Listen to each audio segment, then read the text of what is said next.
तो गाइज 1000-2000 की बात नहीं कर रहा हूँ, लगभग 7,20,000 कामगारों को फॉरेन कंट्री से निकालने का एक ऐलान किया गया, एक अपडेट जारी किया गया है। और अब भारतीयों को मतलब बुरी तरह फंसने वाले हैं। जो लोग वहाँ पे रोजी रोटी कमा रहे हैं उनका मतलब जॉब जाने वाला है। 3 इंपॉर्टेंट खबर सामने आ रही है, तीनों अपडेट के ऊपर आपसे बात करने वाला हूँ। 2-3 मिनट का वीडियो है, लास्ट तक जरूर देखना ताकि आपको पूरी जानकारी मिले। तो चलिए स्टार्ट करता हूँ, बताता हूँ जो पहला अपडेट है, जो पहला न्यूज़ है। तो जैसा आप देख सकते हो इस न्यूज़ में बताया जा रहा है जो पहला अपडेट में कि नौकरी के लिए खुशी खुशी पहुंचा इटली, सामने आई शर्मिंदगी भरी ऐसी करतूत कि जीवन भर नहीं मिला सकता आँख, अरेस्ट हुआ।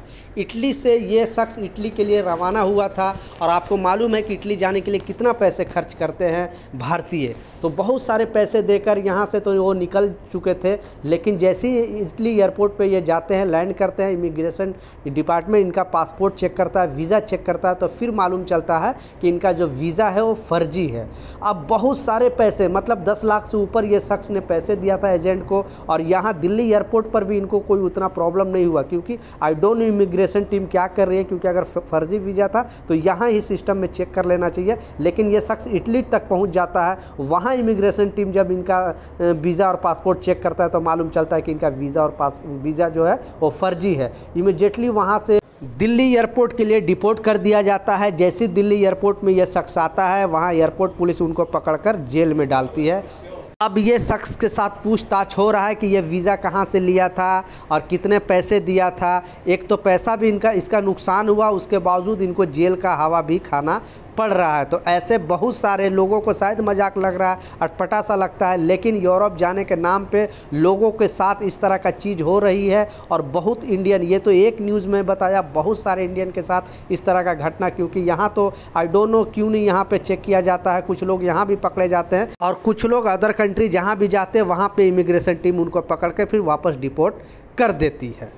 दूसरा जो इम्पोर्टेंट अपडेट है वो भी आपको स्क्रीनशॉट पर लगा कर दिखा रहा हूँ। एक बहुत बड़ी खबर है, कल के मैं न्यूज़ में बताया था कि लगभग 12 भारतीयों को फिर से जो अमेरिका में अरेस्ट किया गया था, यानी पनामा जो जंगल है वहाँ पे अरेस्ट किया गया था। लेकिन आज फिर एक घटना घटा है और 10 भारतीयों को फिर से अरेस्ट किया गया है। ये अरेस्ट का कारण आप भी सुनोगे तो दंग रह जाओगे, क्योंकि लगातार इस तरह का घटना घट रही है। लोगों को वहाँ से यानी अमेरिका से भेजने का भी काम चल रहा ही है, यानी भारतीय जो भी इलीगल रह रहे हैं वहाँ पे, उसके बावजूद लोग मतलब जाना ये कर रहे 30 लाख 40 लाख 50 लाख रुपए देकर वहाँ जाते हैं और फिर पता चलता है कि ना वो घर के रहते हैं ना घाट के रहते हैं। तो ऐसा ही मामला आया, क्योंकि ये जो एजेंट था लगभग 40 से 50 लाख रुपए लेता था वहाँ पे काम लगाने का, और ये किसी तरह इन लोगों को जंगल में यानी हेलीकॉप्टर से जंगल में छोड़ दिया। फिर वहाँ मालूम चला जब US का मिलिट्री है इन पर निगाह पड़ती है तो पता चलता है, इनको अरेस्ट किया जाता है। फिर इनका सारा डॉक्यूमेंट चेक किया जाता है,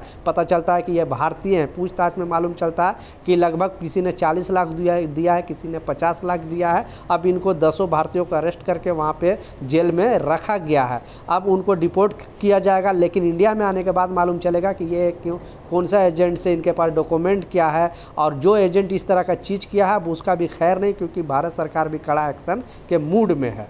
लास्ट जो सबसे इम्पोर्टेंट अपडेट है, आपने बिल्कुल सच पढ़ा है, क्योंकि ये जो बहुत सारे लोगों को ये चीज़ शायद पता नहीं है कि अब भी जो इलीगल तरीके से जो पकड़े गए हैं US के अंदर भारतीय वो 18,000 है। लेकिन टोटल एक सर्वे हुआ और उसमें बताया जा रहा है कि अब तक वहाँ पे भारतीय जो रह रहे हैं लगभग 7,20,000 भारतीय अभी भी इलीगल रह रहे हैं। अब सारे लोगों को US गवर्नमेंट द्वारा पकड़ा जाएगा और फिर वापस इनको भारत डिपोर्ट कर दिया जाएगा। तो जो लोग अभी भी ये गलत रास्ते से जाने की कोशिश कर रहे हैं, प्लीज़ आप ना जाएं। अपने देश में ही रहकर आप रोजी रोटी अच्छे कमा सकते हो, आपको इतना पैसे लगा के जाना अदर कंट्री में ज़रूरत नहीं है। तो ये कुछ अपडेट था, ये कुछ जानकारी था, मैं सोचा आप लोगों के साथ शेयर करूं। मिलता हूं नए अपडेट के साथ, नई जानकारी के साथ। जब तक जय हिंद।